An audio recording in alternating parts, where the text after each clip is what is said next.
हरिः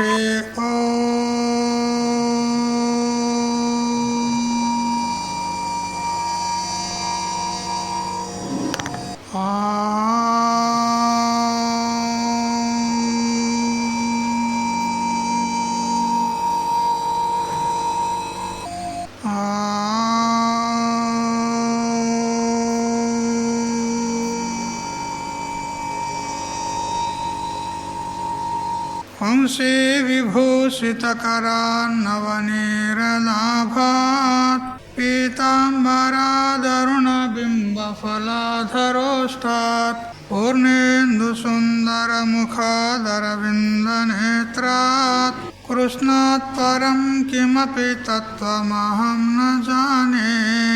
व्याख्यामुद्रिकया लसत्करतलं सद्योगपीठस्थितम् वामे जानुतले दधानमपरं हस्तं सुविद्यानिधिं विप्रव्रातवृतं प्रसन्नमनसं पाथोरुहाङ्गद्युतिं पाराशर्यमतीव पुण्यचरितं व्यासं स्मरेत् सिद्धये।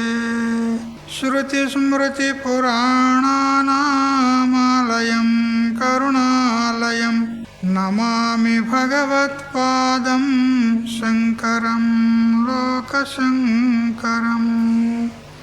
ईश्वरो गुरुरात्मेति मूर्तिभेदविभागिने व्योमवद्व्याप्तदेहाय दक्षिणामूर्तये नमः। युक्ताहारविहाराय विविक्तस्थलवासिने मलयाळयतीन्द्राय ब्रह्मनिष्ठाय ते नमः।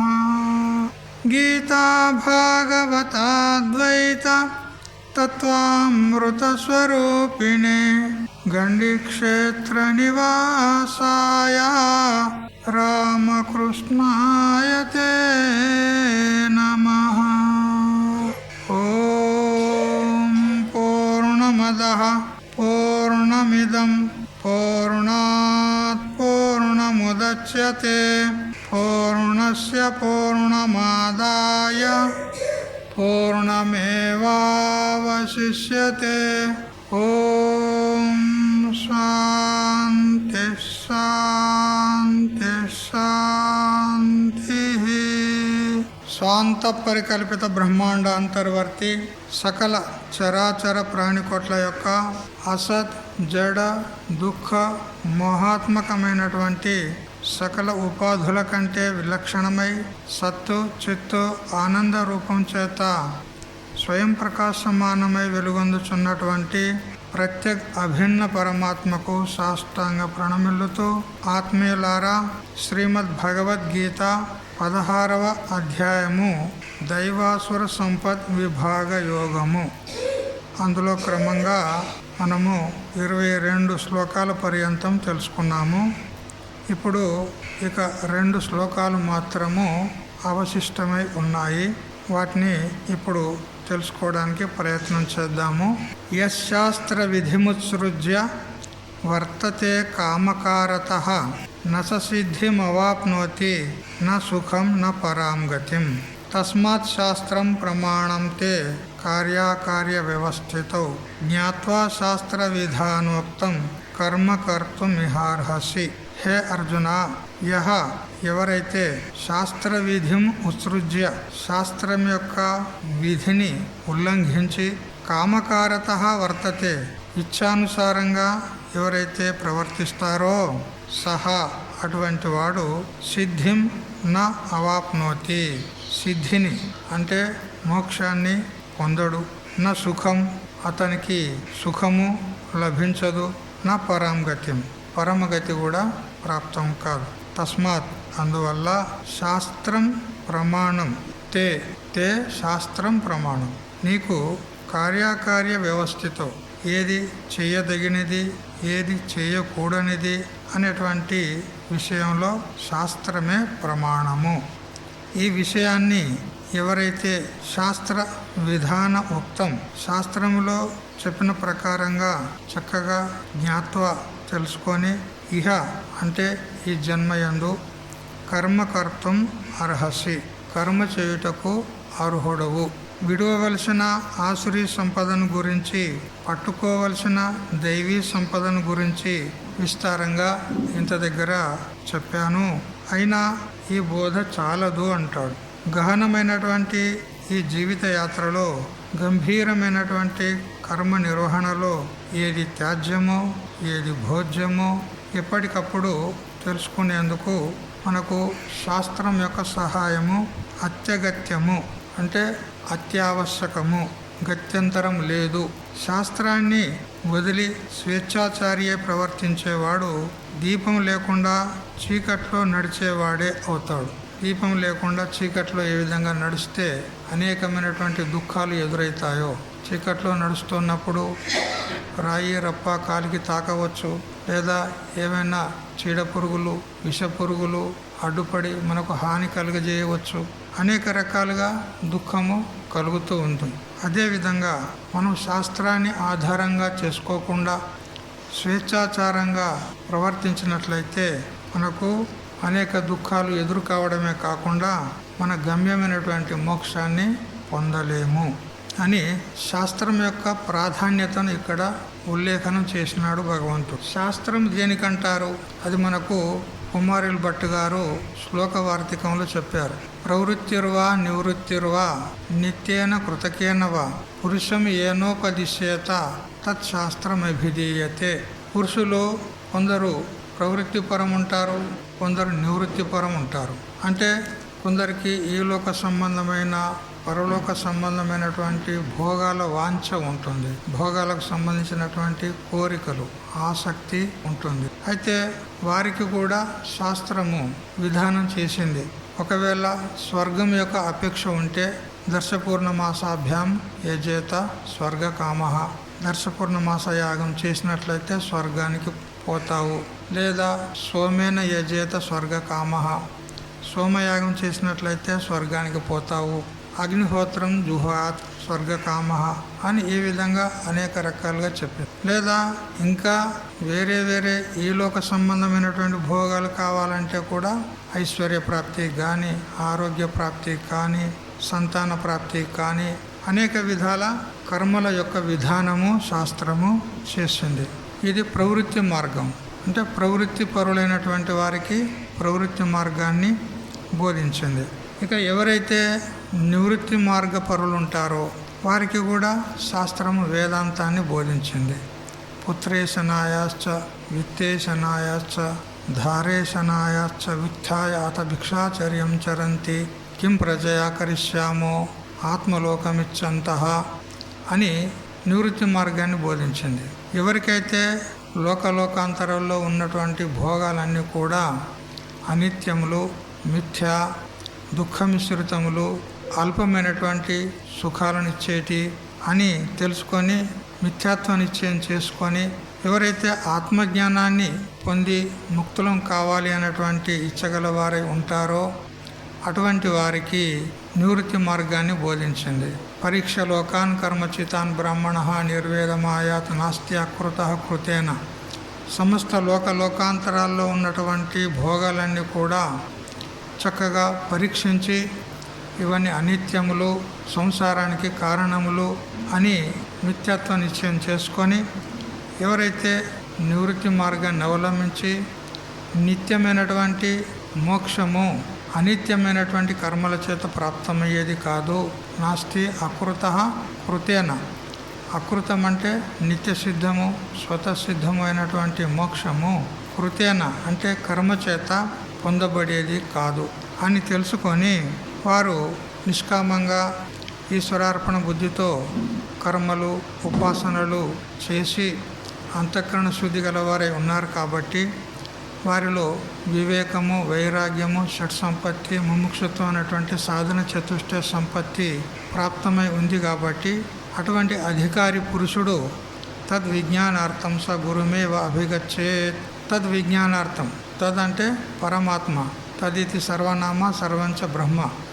ఆ పరమాత్మ యొక్క యథార్థ తత్వాన్ని తెలుసుకోవాలనేటువంటి ఇచ్చగలవారై గురుమేవ అభిగచ్చేత్, గురువునే చేరుకోవాలి, సద్గురువునే ఆశ్రయించాలి. ఆ గురువు కూడా ఎలాంటి వాడై ఉండాలి? శ్రోత్రియం బ్రహ్మనిష్టం, శ్రోత్రియుడు మరియు బ్రహ్మనిష్ఠుడై ఉండాలి. అటువంటి గురుదేవుణ్ణి విధిపూర్వకంగా శరణాగతి కావాలి. సమిత్పానిహి అని చెప్పిన ప్రకారంగా. మరి గురువుకు శరణాగతి ఏం చెయ్యాలి అంటే ఆత్మా వారే ద్రష్టవ్య, శ్రోతవ్యో, మంతవ్యో, నిధిధ్యాసితవ్య అని చెప్పింది. ఆత్మనే దర్శించుకొనదగింది, సాక్షాత్కరించుకొనదగింది. అదే మన యొక్క జీవిత గమ్యము, మన లక్ష్యము. మరి దానికై ఏం చెయ్యాలి అంటే శ్రీ గురుదేవుని యొక్క ముఖార విందం నుండి వేదాంత వాక్యాలను శ్రవణం చేయాలి. శ్రవణం చేసిన తర్వాత ఏకాంతంగా మననము, నిధిధ్యాసనలు చేయాలి. ఆ విధంగా చేసినట్లయితే జ్ఞానోదయం అవుతుంది. ఆ జ్ఞానం చేత అజ్ఞానము నివృత్తమైతే మోక్షము స్వతసిద్ధమే, నిత్యప్రాప్తమే అని తెలుస్తుంది. ఈ ప్రకారంగా నివృత్తి మార్గాన్ని అవలంబించిన వారు వేదాంత ఉదితమైనటువంటి శ్రవణాదులను చేస్తాడు. అందువల్ల మనకు ప్రవృత్తికైనా నివృత్తికైనా శాస్త్రమే ప్రమాణము. తస్మాత్ శాస్త్రం ప్రమాణంతే కార్యాకార్య వ్యవస్థితం. ఈ విధంగా శాస్త్రం యొక్క లక్షణము చెప్పబడింది. ఇంకా వేరే రీతిగా కూడా చెప్తారు మహాత్ములు. శాసనాత్ శంసనాత్ శాస్త్రం, శాసించేది ఏదో అది శాస్త్రము అని శాసనాత్ ఈ ఉత్పత్తి చేత శాస్త్రం యొక్క లక్షణం చేయబడింది. లేదా శంసనాత్ శాస్త్రం ఈ ఉత్పత్తి చేత తెలియజేయున్నది ఏదో అది శాస్త్రము. శాస్త్రము కారకము కాదు, మరి జ్ఞాపకం. మనకు తెలియజేసేదే శాస్త్రం. దేన్ని తెలియజేస్తుంది అంటే ప్రత్యక్ష అనుమానాల చేత ఏ వస్తువు మనకు తెలియబడదో దాన్ని మనకు వేదం, శాస్త్రము తెలియజేస్తుంది. ప్రత్యక్షేనానుమిత్యావ యస్తూపాయో న బుధ్యతే ఏతం విదంతి వేదేన తస్మాత్ వేదస్య వేదత. కుమారుల భట్టు శ్లోకవార్తికంలో చెప్తాడు. ప్రత్యక్ష ప్రమాణం చేత కానీ అనుమాన ప్రమాణం చేత కానీ తెలియబడినటువంటి గోప్యమైనటువంటి రహస్యమైనటువంటి సకల జీవుల యొక్క స్వరూపమే అయ్యి నిగూఢంగా ఉన్నటువంటి ఏ పరబ్రహ్మ తత్వం ఉన్నదో దాన్ని తెలియజేస్తుంది శాస్త్రం, వేదం. అజ్ఞాత జ్ఞాపకం ప్రమాణం. అజ్ఞాత వస్తువును తెలియజేస్తుంది కాబట్టి శాస్త్రమే మనకు ప్రమాణము. అజ్ఞాతమైనటువంటి స్వర్గాదులు కూడా ఉన్నాయి. స్వర్గము, నరకము అవి కూడా ఉన్నాయి. వాటిని కూడా శాస్త్రము ప్రవృత్తి పరులకు తెలియజేస్తుంది. నివృత్తి పరులకు ఆత్మజ్ఞానాన్ని తెలియజేస్తుంది. అయితే ఆ ఆత్మం, ఆ బ్రహ్మము అందరి యొక్క స్వరూపమే అయి ఉంది, కానీ అందరికీ తెలియటలేదు. ఎందుకు? ఏష సర్వేషు భూతేషు గూఢాత్మ న ప్రకాశతే. సకల భూతముల యొక్క హృదయములలో ఆ జీవుల యొక్క స్వరూపమే అయి ఉండి కూడా అది నా ప్రకాశతే, తెలియబడుట లేదు. ఎందుకు? అనృతేనహి ప్రత్యోడాహ, అనృతం చేత అది కప్పబడింది అంటాడు. అనృతం అంటే అజ్ఞానం. అజ్ఞానేనావృతం జ్ఞానం తేన ముహ్యంతి జంతవ అని భగవంతుడు కూడా 5వ అధ్యాయంలో చెప్పాడు కదా. కాబట్టి అజ్ఞానం చేత ఆవరించబడినందువలన పరబ్రహ్మ తత్వము మన స్వరూపమే అయి ఉండి కూడా అది తెలియటలేదు. ఆ అజ్ఞానాన్ని నివర్తిస్తూ మన స్వరూపాన్ని సూచిస్తుంది. కాబట్టి అజ్ఞాత జ్ఞాపకం ప్రమాణం శాస్త్రం అని శాస్త్రం యొక్క నిర్వచనాలను మహాత్ములు అనేక రకాలుగా చేశారు. కాబట్టి ఈ శాస్త్రాలు ఎవరికయ్యా అని ఒకవేళ ప్రశ్నించుకుంటే దేవతలక, రాక్షసులక, పశుపక్షాదులక, మనుష్యులక అని విచారిస్తే నరక యోనులు, పశుపక్షాది యోనులు ఏవైతే ఉన్నాయో అవి కేవలం భోగ భూములు. పాపాన్ని అనుభవించడానికి మాత్రమే పశుపక్షాది జన్మలు ఎత్తినటువంటి జీవులు. అదేవిధంగా పుణ్యఫలాన్ని అనుభవించడానికి దేవయోనిని ప్రాప్తమైనటువంటి వారు దేవతలు. వారు కూడా భోగభూమి, భోగ జీవులే. అందుకని వారికి కూడా శాస్త్రం యొక్క ఉపయుక్తం లేదు. మరి ఎవరికయ్యా అని అంటే మనుష్యులకు మాత్రమే. శాస్త్రాలు మనుష్యులకే కానీ పశువులకు పక్షులకు కూడా కాదు. ఈ చోట మలమూత్రములు వదిలిన వారు కఠినముగా శిక్షింపబడుదురు అనే శాసనము ఎవరికి ఉంటుంది చెప్పండి? ఈ చోట మలమూత్రములు వదిలిన వారు కఠినముగా శిక్షింపబడుదురు అనేటువంటి ఈ శాసనం, ఈ వాక్యం ఎవరికి వర్తిస్తుంది? పశుపక్షాదులకు వర్తిస్తుందా? మనుషులకే. చూడు, ఈ శాసనము మనుషులకే కానీ పశుపక్షాదులకు కాదు. పంది మలం వదిలినా, పశువు మూత్రం విడిచినా దానిని ప్రోసెక్యూషన్ వారు దండించరు. ఈ పశువులు పక్షులు ఎక్కడంటే అక్కడ మలాన్ని వదులుతాయి. వాటికి ఎవరన్నా శిక్షిస్తారా? ఏమన్నా జరిమానా వేస్తారా? చెప్పండి. వాటికి ఏ విధి విధానం లేదు. శాస్త్రాన్ని అనుసరించేవాడు మనుష్యుడు, స్వేచ్ఛాచారి పశువు. కాబట్టే పెద్దలు అంటారు, శృతయో ఎత్ర వర్తంతే తత్ర తిష్టంతి వై నరాహ, మతయో ఎత్ర వర్తంతే తత్ర తిష్టంతి వానరాహ. శాస్త్రాన్ని అనుసరించేవాడే మనిషి. మనుషుల్లో కూడా, పశుపక్షాదులకైతే శాస్త్రము అక్కర్నే లేదు. మనుషుల్లో కూడా ఎవరైతే స్వేచ్ఛాచారి అయి వర్తిస్తూ ఉంటారో వారికి శాస్త్రం యొక్క అక్కర్లేదు. ఎందుకు? వాడి శాస్త్రాన్ని ఆదరించడు. శాస్త్రం నందు వానికి శ్రద్ధ లేదు, గౌరవం లేదు. అందువల్ల స్వేచ్ఛాచారికి కూడా శాస్త్రము పని లేదు. మరి ఎవరికయ్యా అంటే శాస్త్రాన్ని అనుసరించిన వారికే శాస్త్రము ఉపయుక్తం ఉంది. అందుకే అన్నాడు ఇక్కడ, శృతిని అనుసరించి ఎక్కడ వర్తిస్తారో వారే నరాహ, మనుషులు.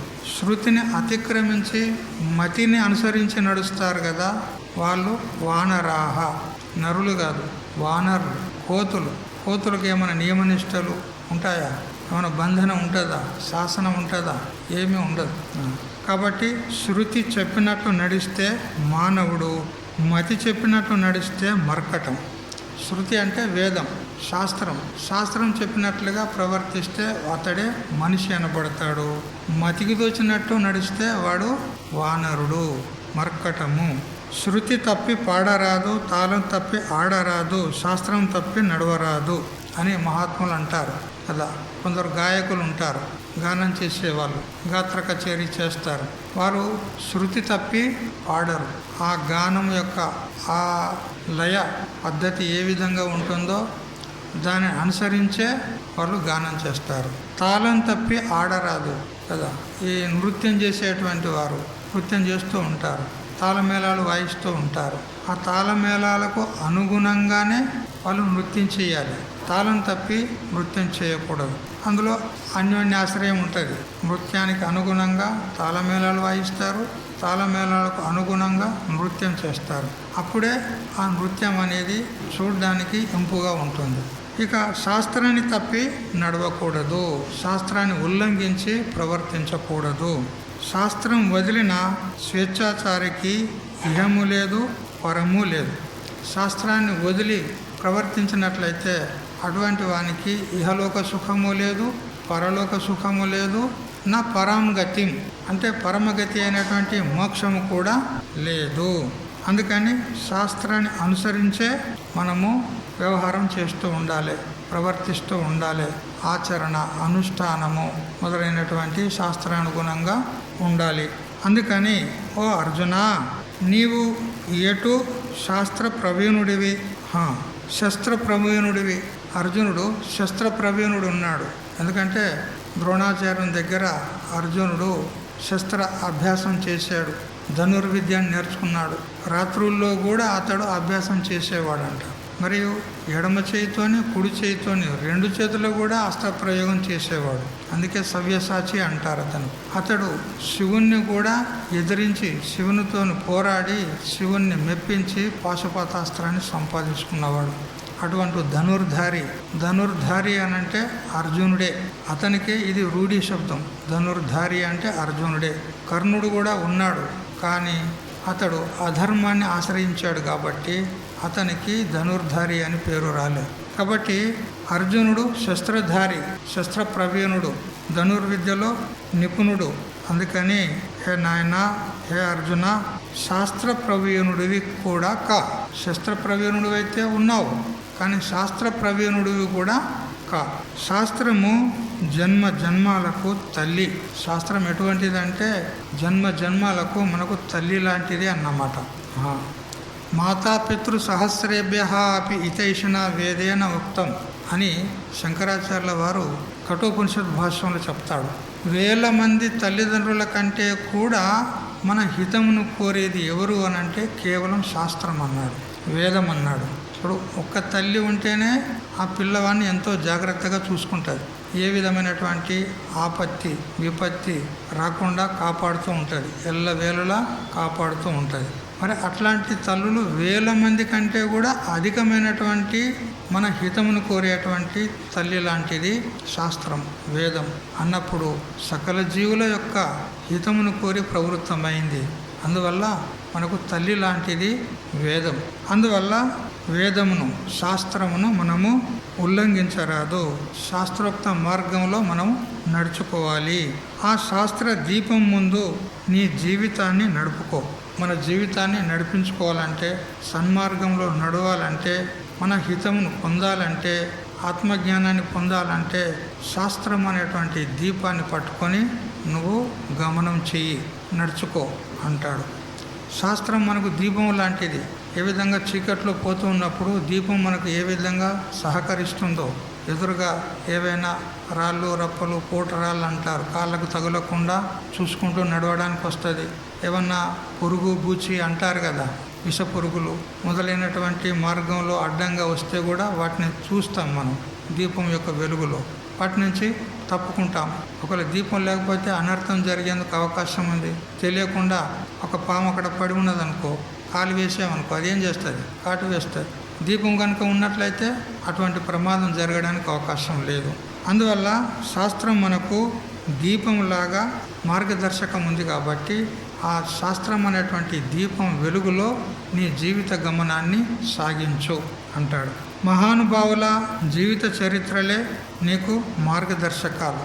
మహాత్ములందరూ కూడా వాళ్ళు ఏ విధంగా నడుచుకున్నారు, ఏ విధంగా ఆచరించారు, ఏ విధంగా అనుష్ఠానాలు చేశారు, ఉపాసనలు చేశారు, ఆత్మజ్ఞానాన్ని పొందారు, వాళ్ళు ఏ విధంగా మహానుభావులయ్యారు, పూజ్యులు, వందనీయులు, ప్రాతస్మరణీయులైనారు. వాళ్ళంతా ఎందువల్ల అయ్యారు? వాళ్ళ యొక్క జీవితాలను చదవండి, జీవిత చరిత్రలు చదవండి, మనకు తెలుస్తుంది. వారు ఏ విధంగా కష్టపడ్డారు, ఏ విధంగా శాస్త్రాధ్యయనం చేశారు, గురువుల సేవ ఏ విధంగా చేశారు, మహాత్ములను ఏ విధంగా ఆశ్రయించి వారి యొక్క అడుగుజాడలో నడుచుకున్నారు. వారు కూడా గురువులను ఆశ్రయించే కదా, ఆ శాస్త్రాన్ని ఆశ్రయించే కదా వాళ్ళు మహాత్ములు అయ్యారు. మరి ఆ మహాత్ముల జీవిత చరిత్రలు మనం కనుక అవలోకనం చేసినట్లయితే మనకు తెలుస్తుంది శాస్త్రం యొక్క మహాత్మ్యం ఏమిటి, శాస్త్రం యొక్క గొప్పతనం ఏమిటి, శాస్త్రాన్ని ఏ విధంగా వాళ్ళు ఆచరించారు, అనుష్ఠించారు, అనుసరించారు. అవన్నీ కూడా మహాత్ముల యొక్క చరిత్రల ద్వారా మనకు తెలుస్తాయి. అయితే ఇక్కడ ఒకటి మనం గుర్తుపెట్టుకోవాలి, మహాత్ముల చరిత్రలు చదివితే మనం ఏ విధంగా నడుచుకోవాలో తెలుస్తుంది. కానీ మహాత్ములు ఏ విధంగా వాళ్ళ గురువులను, వాళ్ళ ఏ పూజ్యులైనటువంటి మహాత్ములు ఉన్నారో వాళ్ళను ఆశ్రయించి ఏ శాస్త్రాన్ని అనుసరించి వాళ్ళు విచారణ చేసి ఆత్మజ్ఞానాన్ని పొందారో ఆ ఆత్మజ్ఞానము మనము ఈ మహాత్ముల యొక్క చరిత్రలు చదివినంత మాత్రాన కలగదు. ఇది మాత్రం గుర్తుపెట్టుకోవాలి. మహాత్ముల చరిత్రలు చదివితే వాళ్ళు ఏ విధంగా జ్ఞానాన్ని పొందారు, ఏ విధంగా మహాత్ములు అయ్యారు, వారు ఏ విధంగా లోక కళ్యాణం కోసం జీవితాన్ని ధారపోసారు, అవన్నీ మనకు తెలుస్తాయి. వాటి ద్వారా మనం కూడా ఏ విధంగా ఆచరించుకోవాలో తెలుస్తుంది. అంతేగాని జ్ఞానం మాత్రం కలగదు. వారి చరిత్రల్లోనే చెప్పింది ఉంటుంది. వారు వేదాంత శాస్త్రాన్ని ఆశ్రయించి గురువుల ద్వారా శ్రవణాదులు చేసి వాళ్ళు ముక్తిని పొందారు అనేది వాళ్ళ చరిత్రల్లో రాసింది ఉంటుంది. కానీ అంత మాత్రం చేత చరిత్ర చదివితే మనకు జ్ఞానం కలగదు. మరి మనం ఏం చేయాలి? వాళ్ళు ఏ విధంగా గురుశాస్త్రాన్ని ఆశ్రయించి సాధన చేశారో ఆ విధంగా సాధన చేస్తే కదా మనకు జ్ఞానం కలిగేది. కేవలం విన్నంత మాత్రాన జ్ఞానం కలుగుతుందా? మనకు ఆచరణ రావచ్చు, అనుష్ఠానాలు చేయవచ్చు, జీవితంలో ఏ విధంగా నడుచుకోవాలో తెలియవచ్చు, కానీ జ్ఞానం మాత్రం కలగదు. మరి జ్ఞానం కోసం ఏం చేయాలి? శాస్త్రాన్ని ఆశ్రయించి గురువులను ఆశ్రయించి మనం స్వతహాగా విచారణ చెయ్యాలి. ఉద్ధరేద ఆత్మానం అని చెప్పింది ఉన్నది. తనకు తాను ఉద్ధరించాలి. గురువులు శాస్త్రాలు కూడా మనల్ని ఉద్ధరించారు. తటస్థిత బోధయంతి గురవ శృతయో యథ. ప్రజ్ఞయేవ తర్యద్ విద్వాన్, ప్రజ్ఞయేవ తర్యద్ విద్వాన్ అన్నాడు. ఈశ్వరానుగృహీతయ, దాని 4వ పాదం ఈ విధంగా ఉందన్నమాట. అయితే గురువులు, శాస్త్రాలు మనకు మార్గదర్శకులు ఉన్నారు, మనకు ఆత్మజ్ఞానాన్ని బోధించగలుగుతారు. శాస్త్రము చక్కగా సరైన మార్గంలో నడుచుకోవాలని మనకు శాస్త్రం చెప్తుంది. శాస్త్రానుసారంగా గురువులు బోధిస్తూ ఉంటారు, ఆధ్యాత్మ విద్యను కూడా బోధిస్తూ ఉంటారు. బోధించినంత వరకు మాత్రమే వారి యొక్క ప్రయోజనం, అంతే. బోధించిన తర్వాత ఆ బోధను అవగతం చేసుకొని మననము, నిధిధ్యాసనలు చేయాల్సినటువంటి కర్తవ్యం మనది ఉంది కదా. అందువల్ల తటస్థిత బోధయంతి గురవ శృతయో యథ, గురువులు, శృతులు తటస్థంగా ఉండి బోధిస్తారు, అంతేగాని ఎల్లప్పుడూ మన వెంట ఉండేవారు కాదు. కేవలం తటస్థంగా ఉండి నాయన ఇగో ఇది ఆత్మ, ఇది అనాత్మ అని మనకు బోధిస్తారు. అంతేగాని జ్ఞానం కలగాల్సింది వారికా మనకా? మనకు. మరి ఎక్కడ కలుగుతుంది? మన అంతఃకరణంలో, మన బుద్ధిలో ఆ జ్ఞానోదయం అవుతుంది. మరి ఆ బుద్ధి శుద్ధపడితేనే కదా, బుద్ధి శుద్ధంగా ఉంటేనే కదా మనం స్వతహాగా మరి మననము, నిధిధ్యాసనలు చేస్తే అప్పుడు జ్ఞానోదయం అవుతుంది, మన అంతఃకరణంలో జ్ఞానోదయం అవుతుంది. అందుకని ప్రజ్ఞయేవ తర్యద్ విద్వాన్ ఈశ్వరానుగృహీతయ, ఈశ్వరుని చేత అనుగ్రహింపబడినటువంటి ప్రజ్ఞ ఎవరికైతే ఉందో, ఈశ్వర కృప ఎవరికైతే ఉందో, శాస్త్ర కృప, గురు కృప మరియు స్వతహాగా అంతఃకరణ కృప కూడా, ఇది చాలా ప్రధానమైనటువంటిది. ఇది కూడా ఉండాలి, అప్పుడే జ్ఞానం కలుగుతుంది. కేవలం గురువు, శాస్త్రం ఉన్నాడు, మా గురువు ఉన్నాడు, మాకు నెత్తి మీద చేతి పెడతాడు, మా జన్మ ధన్యమైపోతుంది అనుకుంటే ఏం ఉపయోగం లేదు. అర్థమైందా? గురువులంటే శ్రద్ధ ఉంది, అవసరమే. శ్రద్ధావాన్ లభతే జ్ఞానం. కానీ కేవలం ఆశీర్వాదం ఇస్తాడు, నెత్తి మీద చేయి పెడతాడు అంటే మాత్రము కుదరదు. ఒకవేళ ఆ విధంగా నెత్తి మీద చేయి పెడితే అందరు ముక్తులు అవుతుండ్రు కదా. ఎవరికి చేయి పెట్టరు? ఎవరు మొక్కితే వాళ్ళకి చేయి పెడితేనే ఉంటాడు. శుభం, విద్యాప్రాప్తిరస్తు అని ఈ విధంగా అంటూనే ఉంటాడు. మరి అందరు ముక్తులు అవుతానరా? గురువు చేయి పెట్టలేదా? మరి పెట్టాడు కదా. అందరు ముక్తులు అవుతుండ్రా? అయితలేరు. ఎందుకు? వాని అంతఃకరణం శుద్ధం లేదు. అంతఃకరణం శుద్ధం ఉండి విచారం చేస్తే జ్ఞానం కలుగుతుంది.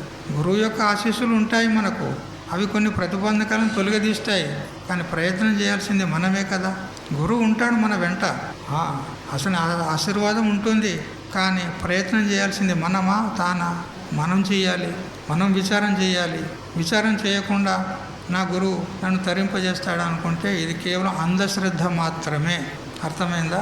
ఒకవేళ గురువే నెత్తి మీద చేయబెడితే ముక్తి కలుగుతుందని అంటే మరి శాస్త్రం ఎందుకు? ఇక శాస్త్రం వ్యర్థమవుతుందా లేదా?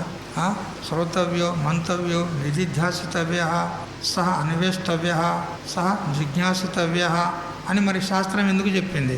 మరి వేదాలు ఎందుకు, శాస్త్రాలు ఎందుకు, భగవద్గీత ఎందుకు? గురువు నెత్తి మీద చేయబెడితే అయిపోతుంది కదా. మరి శాస్త్రాలు ఎందుకు చెప్పండి? ఎందుకోసం ప్రవృత్తమైనవి? ఏం పశువుల కోసమా? కాదు కదా, మన కోసమే కదా.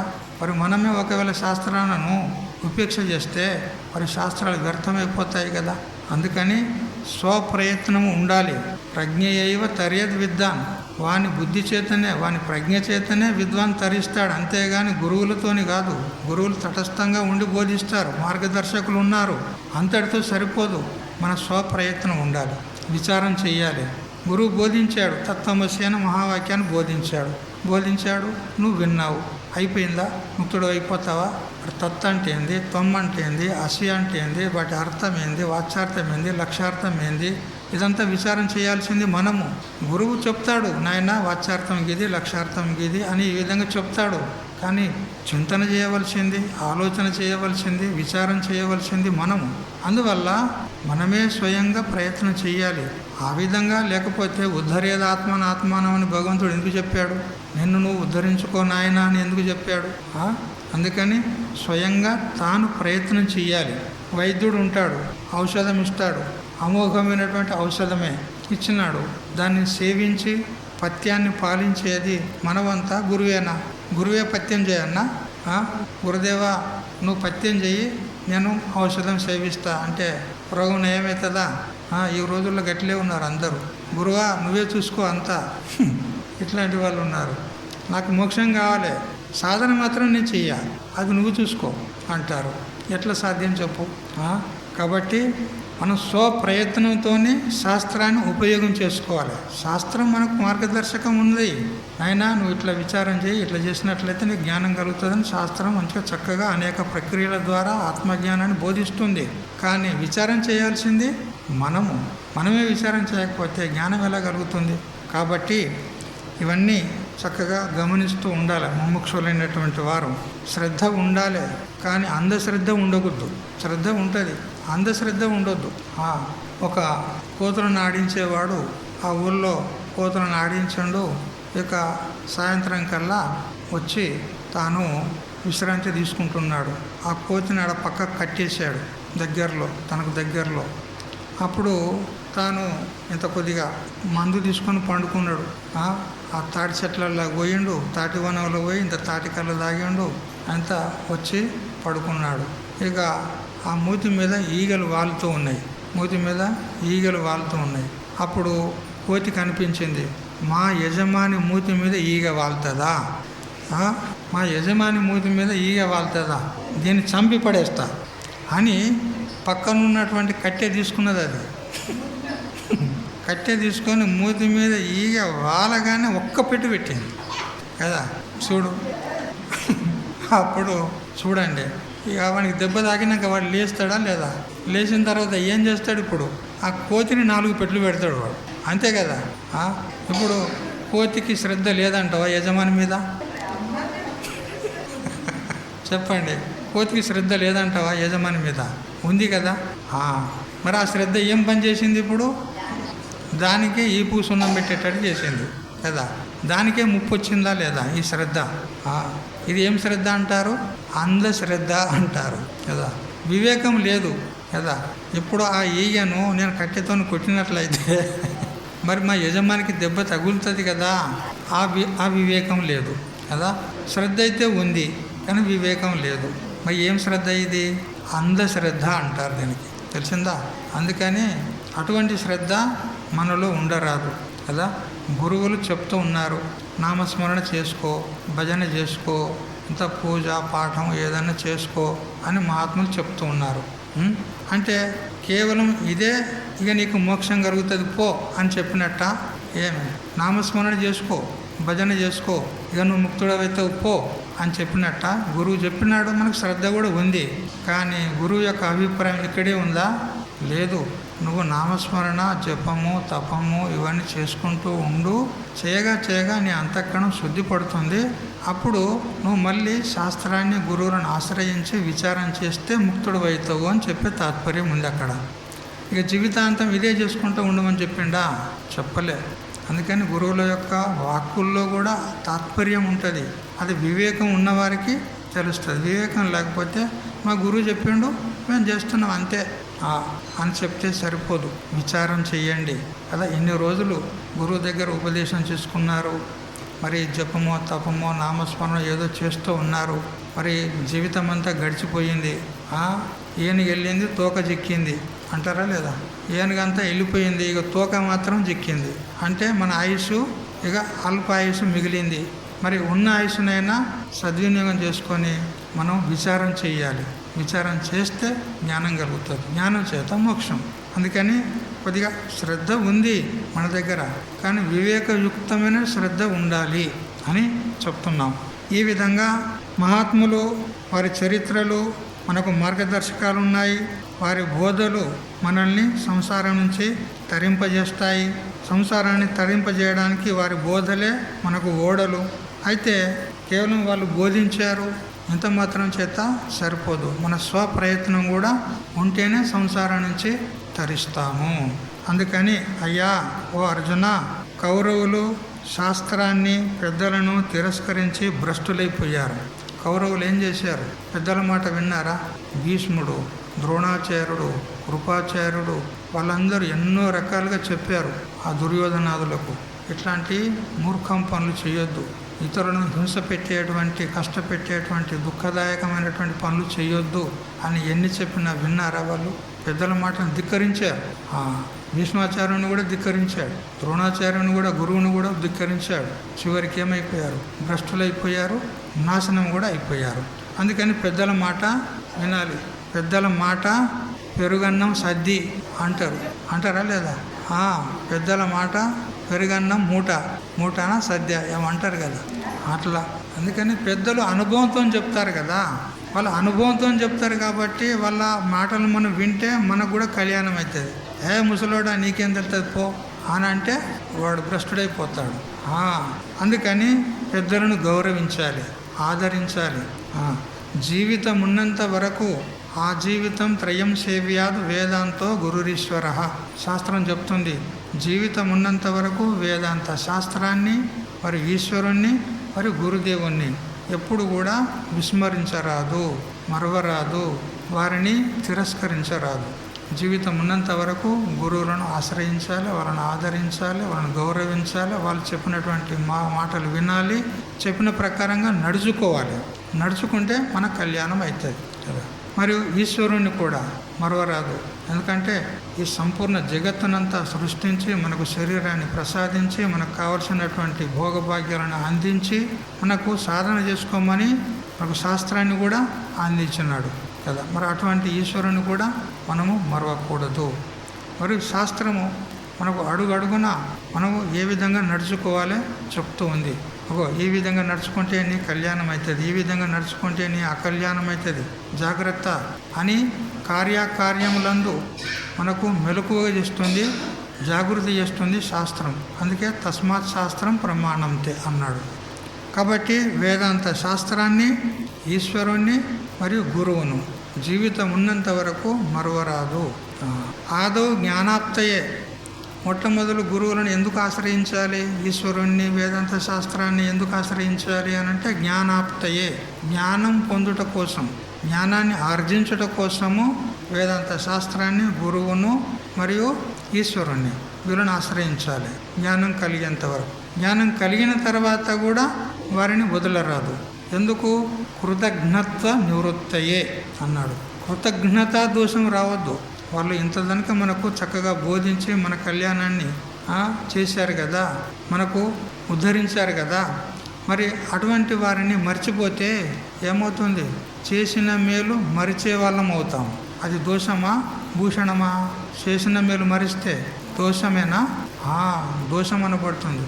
అందుకని ఆ దోషం రాకుండా కృతజ్ఞత అనేటువంటి దోషం, కృతం ఘ్నంతి హంతి ఇది కృతజ్ఞత, అటువంటి దోషము రాకుండా కృతజ్ఞుడై ఉండాలి. కృతం జానాతి ఇది కృతజ్ఞ, చేసిన మేలును మరవకుండా జీవితం ఉన్నంత వరకు వీరిని అనుసరించి ఆచరించి సేవిస్తూ ఉండాలి. అందుకని శాస్త్రము చెప్పిన విద్యుక్త కర్మలను ఆచరించి వేదాంత శాస్త్రాన్ని ఆశ్రయించి నువ్వు పరబ్రహ్మతత్వాన్ని తెలుసుకో. వ్యవహార భూమిలో కర్మశాస్త్రాన్ని ఆచరించు, ఈశ్వరార్పణ బుద్ధితో కర్మలు చేస్తూ ఉండు. ఇక పారమార్థిక దృష్టితో నీ స్వరూపాన్ని తెలుసుకో. శాస్త్రము ఏదైతే వేదాంతం బోధించిందో తత్వమస్యాది మహావాక్యాలు, వాటిని విచారణ చేసి జ్ఞానాన్ని పొంది నువ్వు ముక్తుడు కా. విచారణ చేస్తే జ్ఞానం కలుగుతుంది. జ్ఞానం కలిగితే అవిద్య నష్టమవుతుంది. అవిద్య నష్టమైతే మోక్షానికి ప్రతిబంధకం అవిద్య కాబట్టి అది నష్టమైతే మోక్షం స్వతసిద్ధము. తత్వమస్యాది వాక్యోత్థ సమ్యగ్ధి జన్మమాత్రత అవిద్య సహకార్యేణ నాశీరస్తి భవిష్యతి అని సురేశ్వరాచార్యులు బృహదారణ్యక వార్తికంలో చెప్పిన ప్రకారంగా తత్వమస్యాది మహావాక్యాలను శ్రీ గురుదేవుని యొక్క ముఖారవిందం నుండి విని శ్రవణం చేసిన తర్వాత మనన నిధ్యాసన చేసి జ్ఞానాన్ని పొందినట్లయితే జ్ఞానం చేత అవిద్య నష్టమైపోతుంది. అవిద్య నష్టమైపోతే మరి దాని కార్యమైనటువంటి ఈ దేహాదిక ప్రపంచము నష్టమైపోతుంది.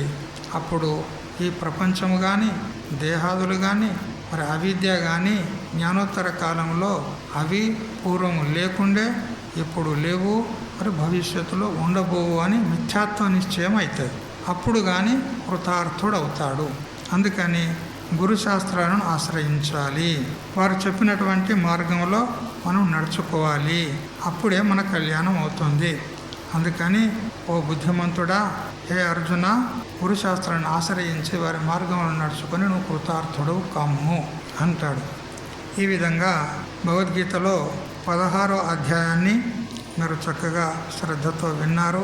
ఇది ఉపనిషత్తు, బ్రహ్మ విద్య, యోగశాస్త్రము అయినటువంటి ఈ భగవద్గీతను మీరు విన్నారు 16 అధ్యాయాల పర్యంతము. మేఘం వర్షిస్తుంది, ఆ నీళ్లు తూము గుండా పొలాలకు వెళ్తాయి. ఏమంటారు? తూమంటారా? ఆ చెరువుకు ఒక దగ్గర నుంచి నీళ్లు వెళ్ళడానికి దోన్లు, దోన్, ఆ దోన్ గుండా నీరు వెళ్తాయి. అయితే నీరు వెళ్తూ వెళ్తూ ఆ భూమిని స్పృశించుకుంటూ పోతాయి కాబట్టి అవి మురికి కూడా అవుతాయి. కానీ స్వరూపం చేత నీళ్లు శుద్ధమే ఉంటాయి. కానీ ఆ భూమి యొక్క స్పర్శ చేత అవి మురికి అవుతాయి కదా. ఆ మురికి ఎందుకు అయింది అంటే భూమి యొక్క గుణం అది కదా. నీళ్లు మాత్రం స్వచ్ఛంగా ఉంటాయి. ఆ విధంగా మేము చెప్పినటువంటి బోధ ఏదైతే ఉందో ఇది శ్రీకృష్ణ పరమాత్ముడు స్వతహాగా తన ముఖారవిందం నుండి చెప్పినటువంటి బోధ. ఇది మేము స్వయంగా చెప్పిందా? ఒక్క అక్షరం కూడా మేము స్వయంగా చెప్పింది కాదు. మరి ఈ బోధ శుద్ధం ఉన్నది, పవిత్రమైనటువంటి బోధ. అయితే ఈ బోధ చెప్తూ ఏవైనా మా బుద్ధి దోషాలు దొరలి ఏవైనా కొన్ని దోషాల ద్వారా మీకు బోధించినట్లయితే ఆ దోషాలు మావి కాబట్టి వాటిని మీరు క్షమించాలి. ఆ శుద్ధమైనటువంటి బోధను మీరు గౌరవించాలి, ఆచరించాలి అని ఇక్కడ శ్రీ రామకృష్ణానంద స్వాముల వారు చెప్తూ ఉన్నారు. అదే మాట మేము చెప్తూ ఉన్నాం కదా. మా బుద్ధి దోషంతో ఏవైనా దోషాలు దొరికినట్లయితే వాటిని క్షమించి వదిలిపెట్టండి, శుద్ధమైనటువంటి బోధను చక్కగా పట్టుకోండి అని చెప్తూ ఈ విధంగా ఈ 16వ అధ్యాయాన్ని ఇంతటితో ఆ శ్రీకృష్ణ పరమాత్మ చరణారవిందాలకు సమర్పిస్తూ ఉపసంహారం చేస్తూ ఉన్నాం.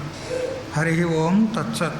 ఓం సహనావతు సహనౌ భునక్తు సహ వీర్యం కరవావహై తేజస్వినావధీతమస్తు మా విద్విషావహై. ఓం శాంతి శాంతి శాంతి.